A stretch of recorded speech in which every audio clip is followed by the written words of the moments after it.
요즘 세계적 축제 월드컵이 한창입니다. 월드컵은요 아무 나라나 출전할 수가 없습니다. 전 세계 국가들 중에 예선전을 거쳐 뽑힌 단 32개 나라만이 참여할 수 있는 경기가 바로 월드컵입니다. 그런 세계적 축제 월드컵에 우리나라가 출전할 수 있는 게 얼마나 영광스러운 일입니까? 우리나라가 출전하니까 우리 국민들 모두가 함께 응원하고 전 세계인들과 함께 이 축제를 즐기고 있다는 게 너무너무 좋잖아요. 그 큰 중국은요 그렇게 돈을 써서라도 월드컵 그렇게 나가고 싶어도 못 나가요. 못 나갑니다. 그런데 이 작은 나라 대한민국이 세계에서 가장 인기 있는 스포츠 축구로 세계의 나라들과 경쟁한다는 게 정말 영광스러운 일이 아닐 수가 없습니다.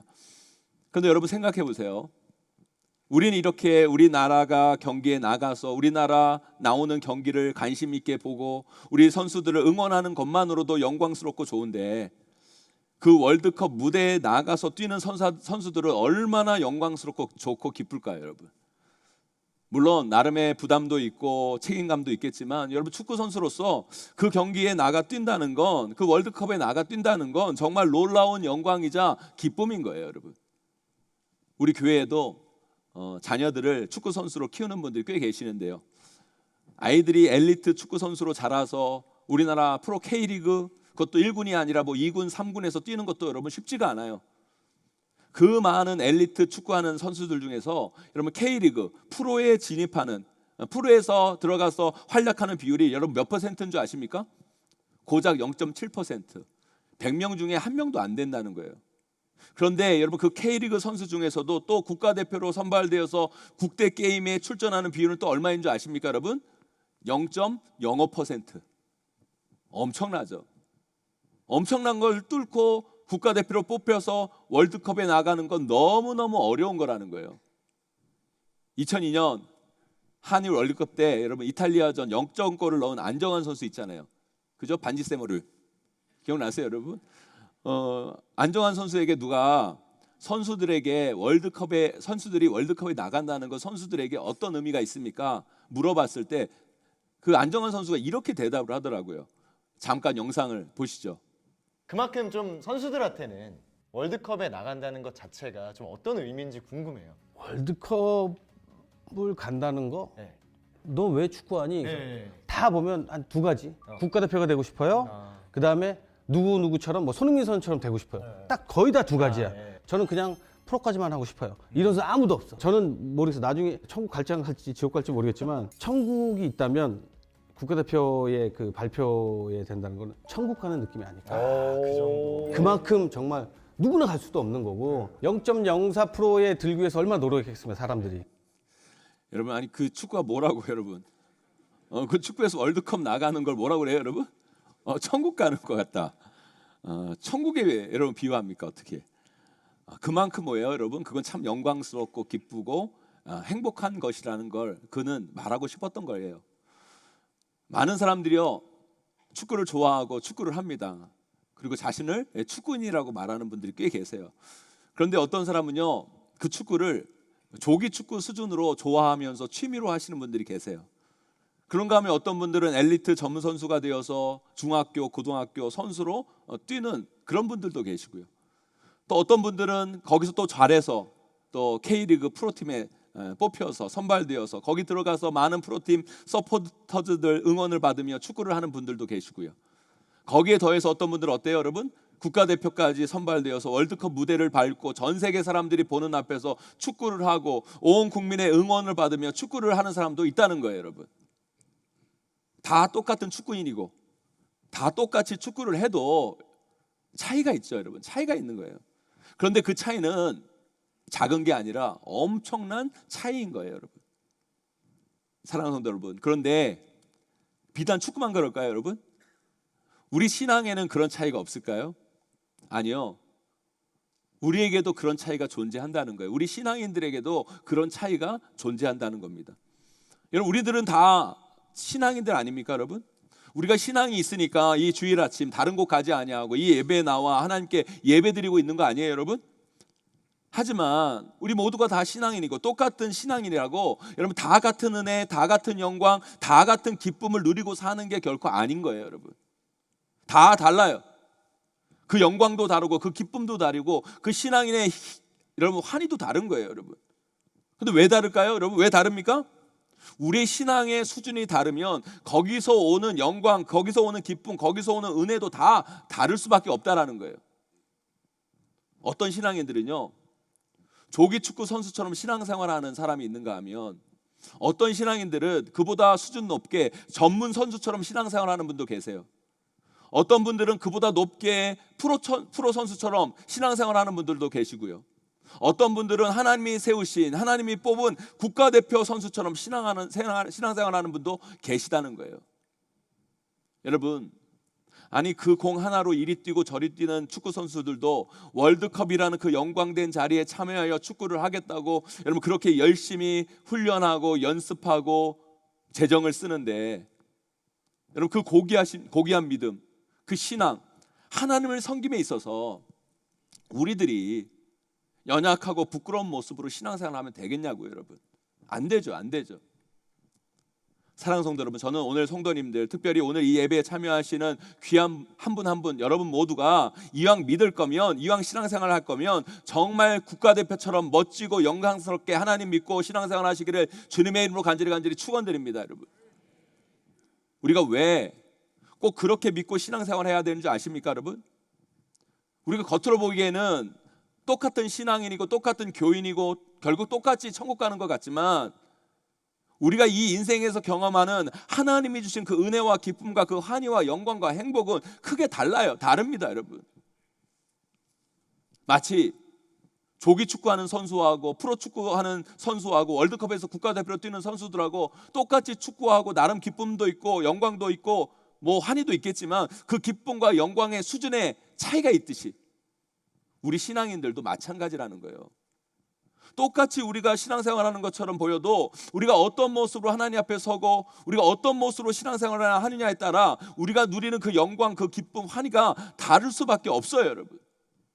사랑하는 성도 여러분, 여기 계신 모든 분들이 여러분 이왕 믿을 거면, 이왕 신앙생활할 거면 정말 멋있게 잘 믿어서 우리 예수님이 인정하시는, 예수님이 뽑으시는 예수님의 대표 선수들이 다 되시기를 간절히 바랍니다, 여러분. 그럴 때 우리 삶은 주님이 주신 그 온전한 기쁨과 행복과 환희로 가득 차고 넘치게 될 거예요. 그 놀라운 하나님이 주신 은혜와 영광을 꼭 누리시는 저와 여러분, 우리 모두가 되시기를 주님의 이름으로 간절히 축원합니다. 그렇게 하기 위해서 우리가 오늘 말씀을 잘 이해할 필요가 있어요. 오늘 우리가 읽은 이 말씀, 우리가 너무나 잘 아는 말씀 아닙니까? 마태복음 5장, 우리가 산상수훈이라고 얘기하죠. 산상설교라고도 얘기하는데, 그런데 우리가 이 산상수훈을 읽을 때 우리가 읽은 3절 이후 심령이 가난한 자는 복이 있나니 천국이 그들의 것이며, 이 말씀에서부터 주목하는 경우가 많이 있어요. 그런데 저는 이 산상수훈의 이 말씀은 1절, 2절 말씀을 이해하지 않고 3절로 넘어가서는 안 된다고 생각해요. 먼저 이 산상수훈의 개요인 1절, 2절을 잘 이해하고 그 맥락을 알아야 3절에 나오는 그 본론을 우리가 잘 이해할 수 있는 거예요. 그런 면에서 우리 1절, 2절 말씀 함께 읽어보도록 하겠습니다. 함께 있습니다. 시작. 예수께서 무리를 보시고 산에 올라가 앉으시니 제자들이 나아온지라. 아멘. 입을 열어 가르쳐 이르시되. 아멘. 우리는 이 산상수훈을 예수님께서 가르치시는 이 장면을 이렇게 떠올리면 이런 장면이 생각이 나요. 넓은 들판에 수천의 사람들이 이렇게 모여 있는 거예요. 수천의 사람들이 모여 있고 그 사람보다 조금 높은 언덕에 예수님이 앉아서 이 말씀을 전하시는 거죠. 심령이 가난한 자는 복이 있나니 천국이 저희 것이며. 우리가 이런 상상을 많이 하는데요, 오늘 1절 말씀을 자세히 읽어보면 이 산상수훈의 말씀은 그런 장면에서 설교되어지는 말씀이 아니에요. 이 산상수훈의 말씀은 오히려 이런 장면에서 말씀하시는 거예요. 어떤 장면이냐면 들판에 무리들이 엄청 많이 모여 있어요. 그 무리들을 예수님이 보신 거죠. 엄청 모여 있는 무리들을 보신 거예요. 그런데 우리 예수님이 그 무리들을 외면하고 어디로 가세요, 여러분? 산으로 올라가세요. 왜요? 그들 잘 들으라고 산에 올라가서 말씀하시는 게 아니라 그 무리들을 피해서 산으로 올라간 거예요. 그 무리들을 피해서 산으로 올라간 거예요. 어떻게 보면 이상하게도 우리 예수님께서 그 무리를 피해 도망가신 거라고 볼 수 있어요, 여러분. 예수님이 그 수많은 무리들을 피해 산으로 올라가셨는데, 산으로 도망가셨는데, 그때 제자들이 예수님을 산까지 쫓아온 거예요. 그때 하신 말씀이 바로 이 산상수훈의 말씀이라는 거예요.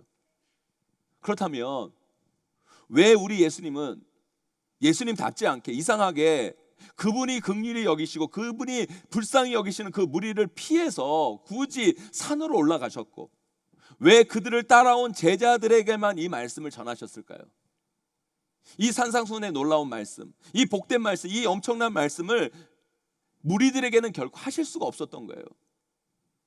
이 말씀은 무리들이 들어도, 그들이 들어도 소화 불가능한 말씀이었다는 생각을 예수님이 하신 거죠. 아직 그 무리들은 이 말씀을 들을 만한 수준이 아니라는 거예요. 그래서 제자들에게만 할 수밖에 없어서 무리를 피해 산으로 올라가셔서 그 예수님을 쫓아온 제자들에게만 하신 말씀이 이 산상수훈의 말씀이라는 거죠. 여러분, 이것을 통해 우리가 알 수 있는 게 뭐예요, 여러분? 우리 예수님은요, 똑같이 예수님을 따르는 사람들일지라도 거기에 수준차를 두신다는 거예요. 똑같이 대하고 똑같이 여기고 똑같이 취급하는 게 아니라 그 수준에 맞게 대하시고 그 수준에 맞는 말씀을 주시고 그 수준에 맞는 은혜와 영광이 부어진다는 거예요. 그래서 우리는 신앙생활을 하면서 더 큰 하나님의 영광 가운데로 나아가기 위해서는 여러분, 무리로만 신앙생활을 해서는 안 돼요.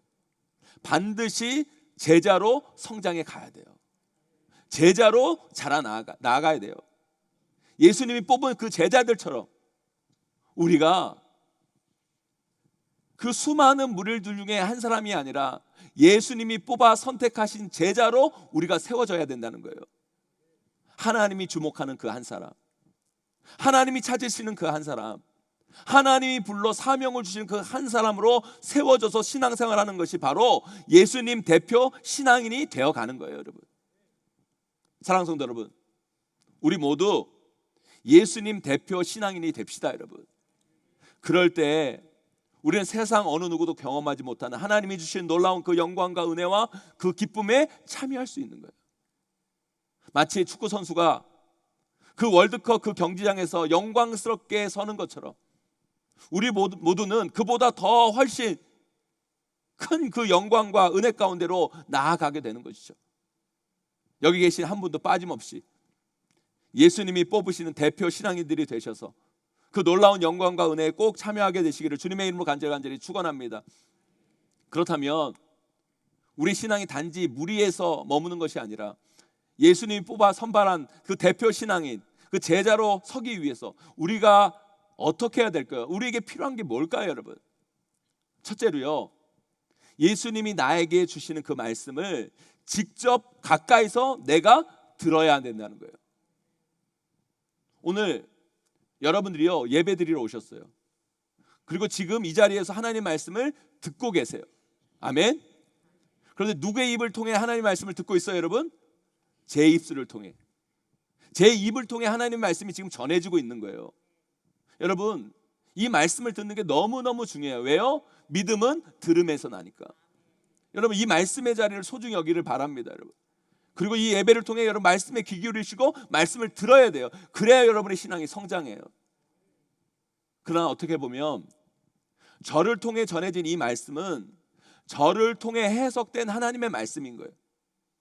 제가 가진 제 지식과 제 경험과 제 연구와 제 삶을 통해 해석된 하나님 말씀, 그거라는 거죠, 여러분.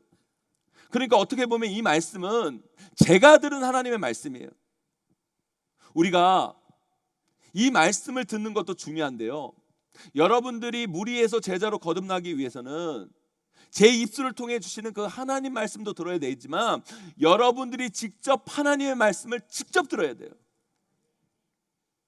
여러분 보세요, 예수님께서 수만 수천의 사람들을 놓고 설교를 하실 때도 계셨죠, 그죠?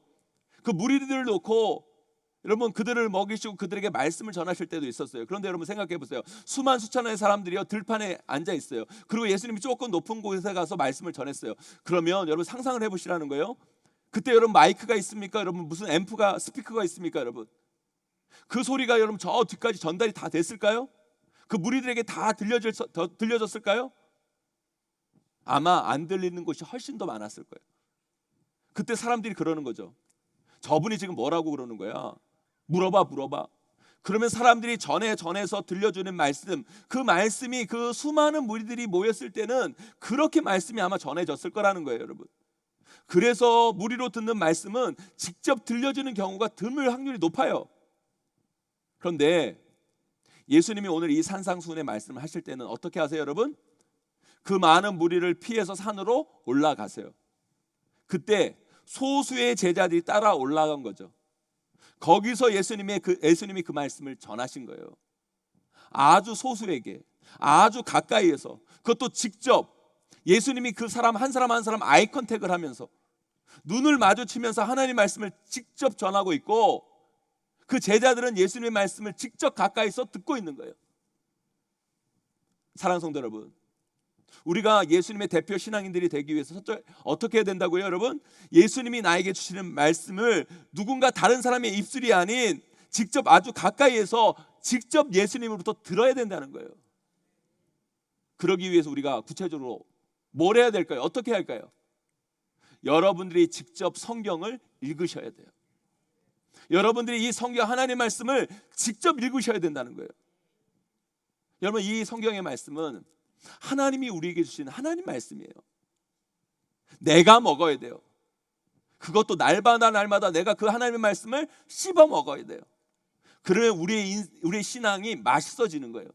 달콤해지고, 다른 누구의 말씀이 아닌 나에게 주시는 말씀, 날마다 새롭게 주시는 하나님의 말씀을 내가 직접 성경을 들음을 통해 듣게 되는 거예요, 여러분. 또한 하나님의 말씀을 직접 아주 가까이에서 내가 들어야 한다는 건 구체적으로 뭐예요, 여러분? 기도하는 거예요. 기도하셔야 돼요. 남의 기도만을 듣는 것이 아니라, 남의 기도만을 받는 것이 아니라 여러분들이 직접 기도하셔야 되는 거예요. 여러분들이 직접 기도할 때 하나님이 우리에게 주시는 직접 주시는 그 하나님의 말씀, 그 말씀을 가까이서 세밀하게 들을 수 있는 거예요, 여러분.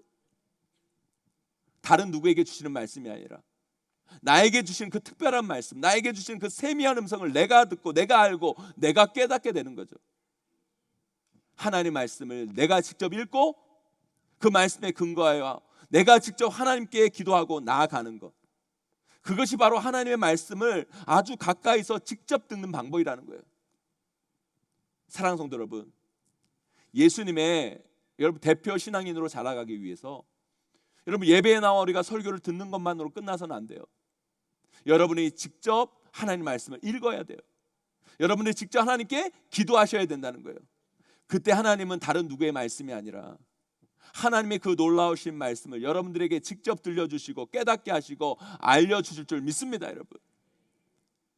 여러분, 하나님이 주시는 그 말씀을 여러분 직접 듣는다는 게 얼마나 영광스러운 일입니까? 얼마나 복된 일입니까, 여러분? 사랑하는 성도 여러분, 하나님의 말씀 직접 가까이 여러분 스스로 들음을 통해 하나님이 주신 그 놀라운 은혜와 영광을 누리시는 저와 여러분, 우리 모두가 되시기를 주님의 이름으로 간절히 축원합니다. 두 번째로요, 예수님의 가치관, 예수님의 정신을 받아 안고 살아가야 그것이 정말 예수님의 대표 신앙인 제자들로 세워질 수 있는 거예요. 우리 오늘 말씀 3절 4절 말씀 함께 읽어보도록 하겠습니다. 함께 있습니다. 시작. 심령이 가난한 자는 복이 있나니 천국이 그들의 것이며 애통하는 자는 복이 있나니 그들이 위로를 받을 것이며. 아멘. 여러분, 이 말씀 읽고 여러분 이상하지 않으세요? 이 말씀 읽고 여러분 이상하지 않은 분들은요, 교회를 너무 오래 다니신 분들이에요. 여러분, 우리가 교회를 너무 오래 다서 여러분 교회 언어에 익숙하니까 이 말씀이 여러분 이상하지 않는 거지. 여러분, 교회 안 다니는 사람이 여러분 처음 교회 와서 이 말씀을 듣는다면 여러분 이 말씀은 정말 이상한 말씀이에요. 여러분, 가난한 자가 어떻게 복이 있어요? 슬픈데 애통하는데, 여러분 슬픈데 슬픈 게 어떻게 복이 있냐고요, 여러분. 여러분, 오늘 말씀은 심령이 가난한 자는 복이 있나니 천국이 그들의 것입니다. 애통하는 자는 복이 있대요, 여러분. 애통하는 자는 복이 있대요. 첫 말씀부터 파격 그 자체예요, 예수님의 말씀이. 여러분, 이런 복이 세상에 어디 있어요, 여러분? 예수님은 지금 이 세상에도 없는 아주 희한한 복을 제자들에게 이야기하고 계시는 거예요. 예수님은 세상과 전혀 다른 시스템, 다른 가치관, 다른 정신을 제자들에게 말씀하십니다. 그 이후에도 계속 얘기하시죠. 원수를 사랑하라. 좁은 길로 가라. 오른밤을 막거든 왼밤을 돌려대라. 겉옷을 달라 하면 속옷을 내어줘라. 여러분 세상에 그런 게 어디 있어요, 여러분? 오른밤을 맞으면 나도 오른밤을 때려야죠, 여러분. 겉옷을 달라 하면 여러분 나도 뺏어야죠, 여러분. 여러분 세상과는 전혀 다른 이야기, 전혀 다른 삶의 가치, 전혀 다른 삶의 논리를 말하고 있어요. 그런데 그 뒤에 항상 뭐가 붙어요? 그 뒤에 항상 뭐가 붙어요? 복이 붙어요, 복이. 그런 삶을 살면 복이 있대요. 이게 뭐예요, 여러분? 세상과 다른 예수님의 가치관, 예수님의 시스템, 예수님의 정신으로 살아가면 내가 너희 인생을 책임지겠다. 내가 너를 붙들겠다. 내가 너와 함께하겠다. 이게 하나님이 우리에게 주신 복이에요. 약속이에요, 여러분. 예수 그리스도 믿는 사람들은요, 그 복을 붙잡고 그 약속을 붙잡고 살아가야 돼요. 예수님 믿고 따라가면, 예수님 말씀대로 살아가면 예수님이 내 인생 책임지신다. 부자 청년이요, 예수님을 믿으러 왔어요. 그런데 예수님은요, 그의 관점, 그의 가치관을 완전히 뒤집어 엎는 이야기를 해요. 여러분 청년인데 부자예요. 여러분 청년이 부자이기가 쉽지 않습니다.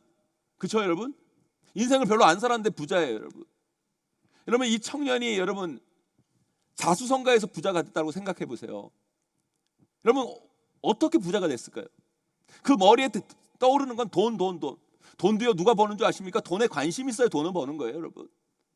이 부자 청년이 이 청년이 부자가 될 수 있었던 건 그 가치관에, 여러분 그 삶의 중심에 온통 돈인 거예요. 돈. 그때 예수님이 그 가치관을 완전 뒤엎는 얘기를 하는 거죠. 너의 모든 것을 다 팔아서 가난한 자들에게 나눠주고 나를 따르라 얘기하세요. 이건요 무슨 이단이나 뭐 신앙촌 사람들이 여러분 그 사람 재산 뺏으려고 이야기하는 얘기가 아니에요, 여러분. 착각하지 마세요, 여러분. 여러분 그 부자 청년이 그토록 붙잡고 있는 그 세상적인 거, 그 중요한 것을 내려놓고 그 세상의 가치를 버리고 예수님의 가치를 따르라는 말씀이에요. 사랑하는 성도 여러분, 무리와 제자가 다른 게 뭔지 아십니까? 제자는요 예수님의 관점과 예수님의 시선과 예수님의 가치관 속에서 살아가면서 예수님이 약속하신 삶의 결과를 소망하는 사람들이 제자예요. 하지만 무리는 어때요, 여러분? 예수님을 믿는다고 말하지만 여전히 세상의 가치관, 여전히 세상의 시선, 여전히 세상의 정신 속에서 인생을 살아가고 세상이 주는 결과를 구별하며 살아가는 게 무리인 거예요, 여러분. 우리는요 예수님의 가치, 예수님의 정신으로 살아가야 예수님의 제자로, 예수님의 대표 신앙인으로 살아갈 수 있는 거예요. 이게 참 중요해요. 여러분 월드컵에 나가는 선수, 이 벤투의 선수로 뛰는 선수가 26명이에요. 저는 그렇게 생각해요. 여러분 대한민국의 축구 선수 중에 여러분 축구 실력으로 뽑아서 26명을 뽑아서 월드컵에 보내는 게 아니에요, 여러분. 여러분 이 26명에 포함된 사람들보다 축구 기술로 치면 더 대단한 사람들이 아마 있을 수도 있을 거예요. 여러분 이강인 선수가 여러분 이번에 선발되었지만 벤투 감독이 이 선수를 계속 안 뽑았잖아요. 국민들은 왜 이강인 안 뽑냐 막 그러니까 벤투는 안 뽑았어요. 왜 안 뽑았을까요, 여러분? 여러분 누가 뽑아서 대표 선수로 뽑힌다는 건요 축구 실력만 좋아서 되는 것이 아니에요. 벤투 감독이 갖고 있는 정신, 시스템, 가치를 따르는 사람이 뽑히는 거예요, 여러분. 축구 실력으로만 뽑는 것이 아니에요. 물론 축구 실력도 좋지만 그 벤투 감독이 갖고 있는 그 전술을 따를 수 있는 선수들이 뽑혀지는 거예요, 여러분. 사랑하는 성도 여러분, 우리도 마찬가지예요.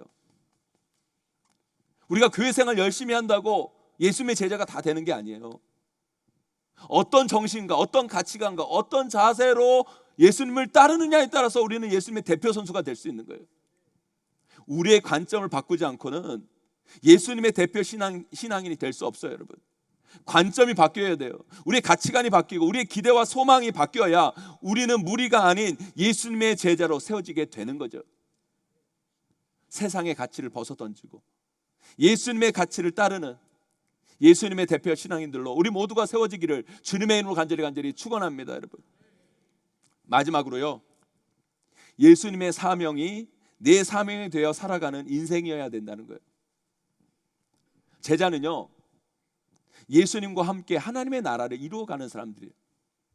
그래서 제자는요, 하나님의 은혜와 복의 최종 수혜자가 아니라 그 하나님의 은혜와 복을 나눠주는 스태프임을 여러분 잊지 마셔야 돼요.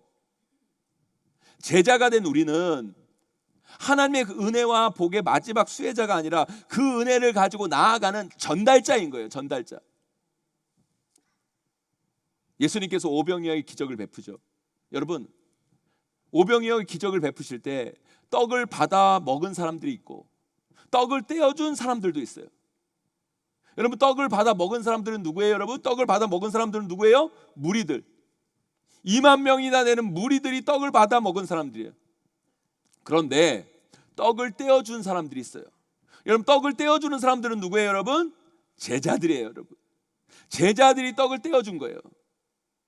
사랑하는 성도 여러분, 우리가 예수님의 제자인가 무리인가, 우리가 조기 축구 선수처럼 신앙생활 하는가 아니면 국가대표처럼 신앙생활 하는가를 어떻게 알 수 있는지 아십니까 여러분? 우리가 떡을 받아 먹고만 있는 사람인가 아니면 우리는 그 떡을 나눠주고 떼어주고 있는 사람인가를 보면 아는 거예요. 우리 용인제일교회가 왜 심리 프로젝트를 합니까? 왜 아프리카와 전 세계 어렵고 힘든 이웃들을 돕고 그들을 위해 선교를 합니까? 우리는 예수님의 제자이기 때문이에요. 무리가 아니라 제자이기 때문이에요. 우리는 하나님의 은혜와 복의 최종 수혜자가 아니라 전달자이어야 돼요.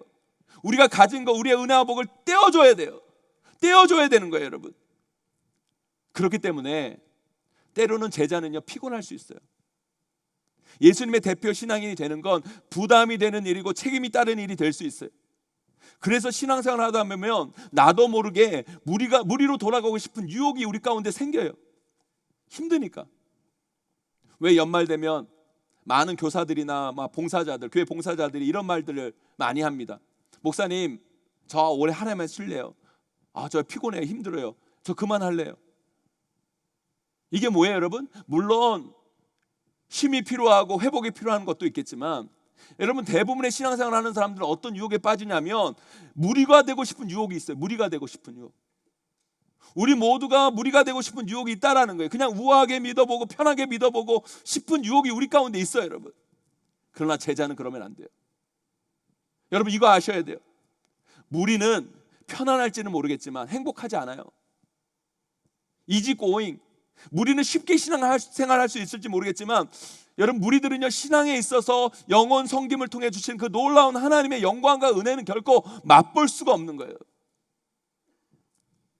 여러분, 우리가 예수님이 뽑으신 대표 신앙인으로 제자로 신앙생활을 하고 섬기고 봉사하다 보면 때로는 안 들어도 될 욕을 먹기도 하고 말도 안 되는 비판에 휩싸일 때도 있고 오해를 받을 때도 있고 내가 섬기는 것들이 허무하게 느껴질 때가 있어요. 마치 이번 월드컵에 출전한 우리 축구 국가대표 선수들이요, 저번에 첫 게임이 있잖아요. 강호 우루과이랑 했잖아요. 우루과이가 피파 랭킹이요 12인가 14인가 그래요, 여러분. 우리보다 한참 높아요.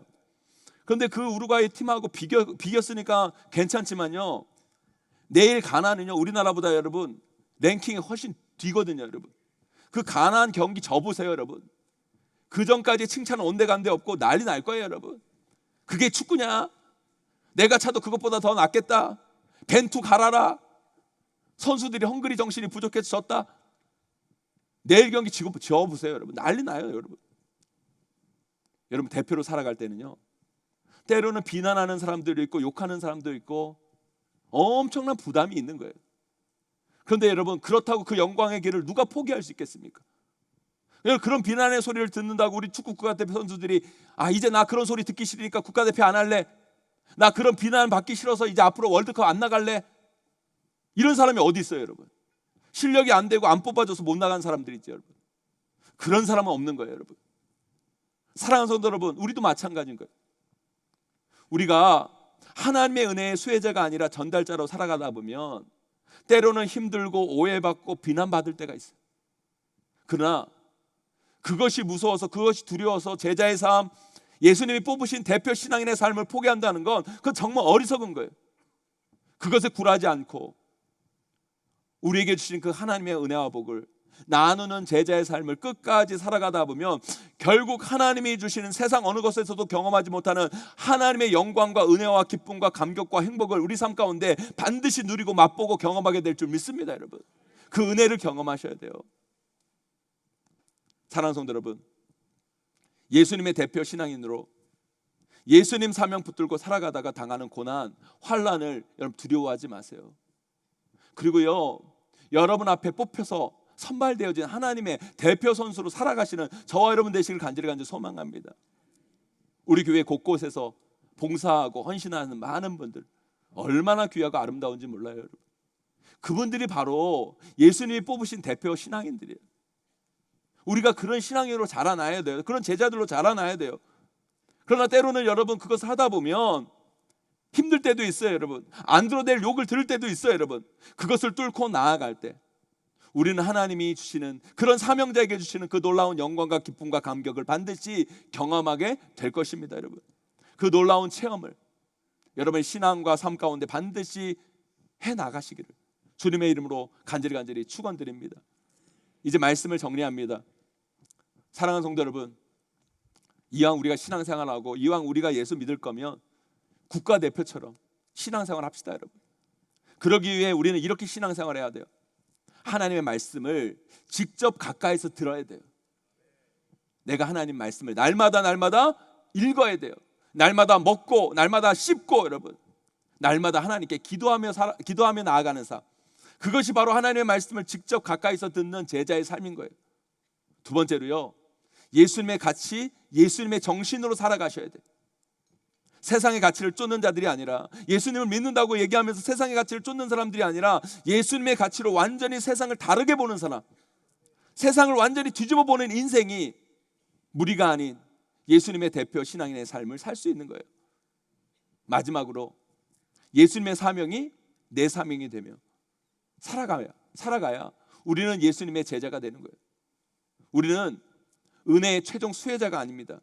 전달자들입니다. 떡을 받아만 먹는 인생이 아니라 떡을 나눠주는 인생으로 살아가셔야 돼요. 그럴 때 우리는 국가대표처럼 예수님의 대표 신앙인이 되어 예수님이 주시는 그 참된 영광과 그 기쁨과 그 감격과 환희 속에 살아가는 그 믿음의 성도들로 세워지게 될 줄 믿습니다. 그 영광과 은혜와 기쁨 반드시 누리시는 저와 여러분 우리 모두가 되시기를 주님의 이름으로 간절히 축원하고 축복합니다.